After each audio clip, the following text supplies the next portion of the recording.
I named the exhibit Aspects of Power, Light, and Motion because I felt that these three elements, power, light, and motion, are essential in defining the body of work. Power and motion are two very descriptive characteristics of the horse and characteristics that I wanted to showcase. And light is key in photography as it determines the mood and the atmosphere in a photograph.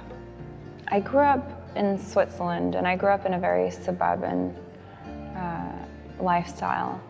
Was not around farm animals or horses. I've always been drawn to them. Like many little girls, I had this fascination for them. I'm not sure if it's the idea that they represent some kind of freedom or the fact that I thought they may give me some kind of power when riding them. I decided after high school to pursue a life with the horse at its center. I now take care of a ranch with a breeding operation, and I stay very much involved in every aspect of that ranch lifestyle. Competing on a horse is one form of expression, and photography is just another way for me to express my fascination for them and explore that. For the purpose of this body of work, I chose to take the horses out of their natural environment and bring them into the studio, which I built specifically for this purpose.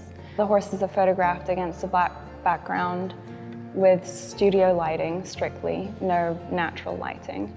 All the horses in this exhibit were photographed with no halters or means of restraint. And it was really all a very natural and soft process. I find that unrestrained horses tend to be incredibly cooperative and a lot more expressive also, if you know how to talk to and coax them. I chose to print all these pieces in large format and black and white for several reasons. The large format allows me to show a certain depth of detail that I was looking for. I also wanted the horses to feel larger than life and to feel imposing in the space that they occupy. Printing in black and white allowed me a certain uniformity of color, which allows the viewer, I think, to focus more on the characteristics and the personality of the horse, rather than have their color jump out at you first thing when you look at it. When I photographed Rat Pack, I had these three stallions that had been together a lot, so they all knew each other. And so when you have these three stallions together in a very small space, they had no choice but to interact with each other, and that interaction is really what I was looking for. And I was lucky enough to get that shot where they were having this power struggle and trying to establish which one was the strongest. I probably took a couple hundred frames before I got the one that I felt like I would want to show the public. This is Adonis, the horse that is represented here. His name is Max. He's a beautiful bay stallion, and when he arrived, I just knew that I would use one of his pictures for the purpose of this exhibit. He just has that look. He's beautifully handsome, hence the name, hence the title. Black as Ink is the first photograph I took in the studio, and it's after seeing the result that I got in this picture that I realized I might have something I could turn into a bigger project and expand on. He's quite an impressive guy. His name is actually Ink. He's a quarter horse cutting horse, and he still competes to this day. Budvar was also a commission piece.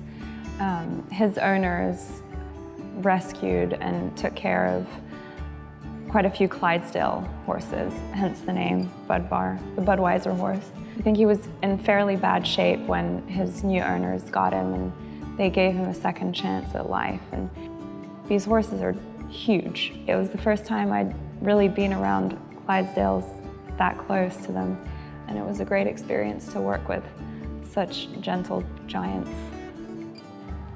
This is Ultima Ratio Regum, which is the Latin phrase for the final argument of kings. It's actually the inscription on Louis XIV's cannons. I feel like the name is pretty appropriate here. This horse is so imposing and has so much presence, and that's one of the reasons I love this picture so much. This is a 3-year-old horse that we have at the ranch. He walked out of the arena and he had just been worked on cattle, so he'd had a workout and his nostrils were flaring and he was sweaty, and I just thought he had so much character in that moment. I decided to photograph him, and the shoot lasted about 5 minutes. I knew I got the shot when I got it. I'm very grateful to the Cowgirl Museum for giving me the opportunity to showcase my work in a place like this. The whole experience of working on the exhibition and the printing and the framing and the setting up, the placing of the pieces, everything's been a very enriching process. And I've met some really wonderful, strong female role models along the way. And I'm very, very appreciative.